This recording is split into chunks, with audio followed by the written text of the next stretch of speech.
Hi, my name is Josh, and this is an introductory video to learn how to slap on the bass guitar. Call it Slap Bass 101 if you wish. I'll be talking about some different techniques and the proper and wrong way to do things. First thing that I'll talk about is there's two facets to slapping. That is a downward motion with your thumb that creates that thump that you hear, and then an upward pluck that creates that pop that you hear. Before I even get into that, however, I'd like to talk about positioning. I use a vertical position. It's the one I'd probably recommend out of the two schools of thought. And the reason for it is later on the line when you want to learn some more advanced techniques, speed comes easier, in my opinion, this way. The other technique that you'll see bass players, and very good bass players use this technique too, it's where they actually have their thumb or their arm in a horizontal position and their thumb's almost pointing up. Nothing wrong with this. Do what feels comfortable to you and run it through your filter. And whatever feels most comfortable, run with that is my best recommendation. Today, for all intents and purposes, I'll talk about the vertical position. You're going to want to find the area that you're going to slap in is going to be between your neck and your neck pickup. This is going to vary depending on the model of your bass guitar. I'm using a Fender Jazz here, and I have quite a large area, but those of you who have a different kind of bass may not have that much room, but still use this area, even if you're on the neck almost.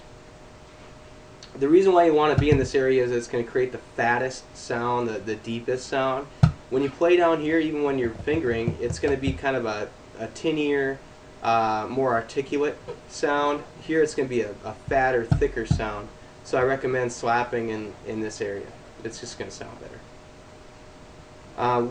Another thing that I should go over too is a lot of beginning bass players when they're learning how to downstroke, they will move their arm. This is a very bad thing. You don't want to move your arm at all. One of the things, not just with slap bass, but any other bass technique, is efficiency of motion, and you want to move the least amount that you possibly can because it will allow you to become quicker, easier. So let's plant that arm down and don't move it. The movement that you're going to do to create that thump is going to be with your hand, and basically your hand only. A little bit in your arm. You see my arm wiggling a little bit, but I'm not moving it off the bass. So you want to take that thumb part of your hand and rotate it up and then just come down. And use that bone part. If you're looking at your thumb and you're feeling your thumb, it's going to be the bone and the knuckle, and keep to that and nothing else. So we're going to go over that, start thumping with it, keeping your arm set. And what I recommend before you even start trying to pluck is take a riff that you already know and use that downward thump and move it around the strings. I'll do a little blues riff here to show you what I'm talking about.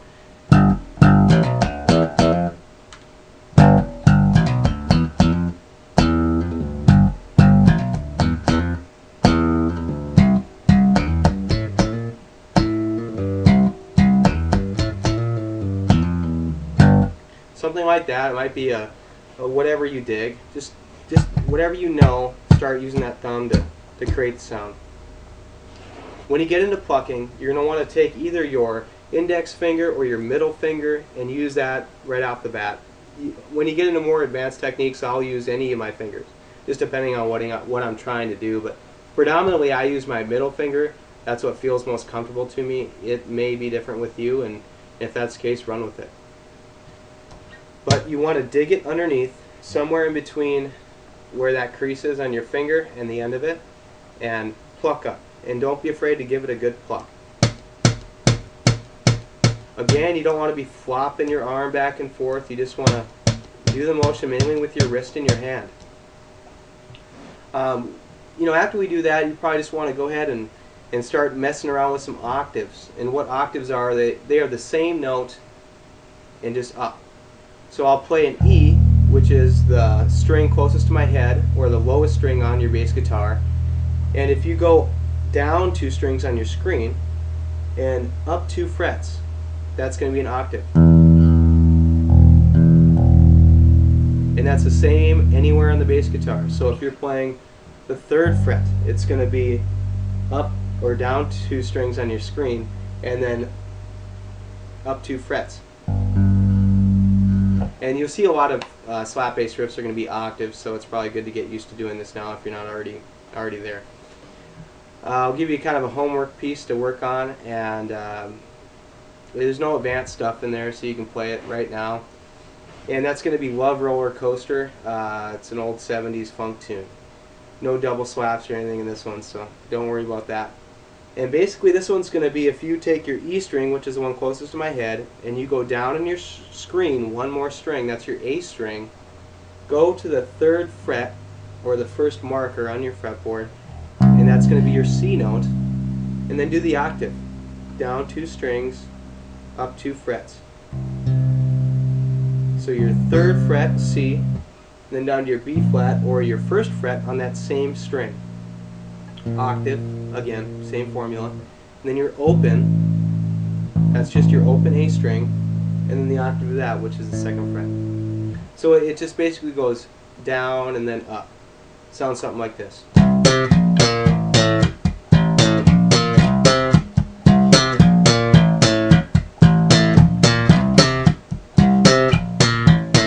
Now when you're playing it right away, it's probably not going to, it might sound a little different, it might take you a little bit to get used to it, but you might just do it staccato like that. You know, it's going to sound how it sounds. When you get that down, you might want to check out my next vid. I'll talk about some double slap and a good tune for that. If you have any questions, just leave a comment, and I'll try to answer it quickly. Have a good one, and good luck.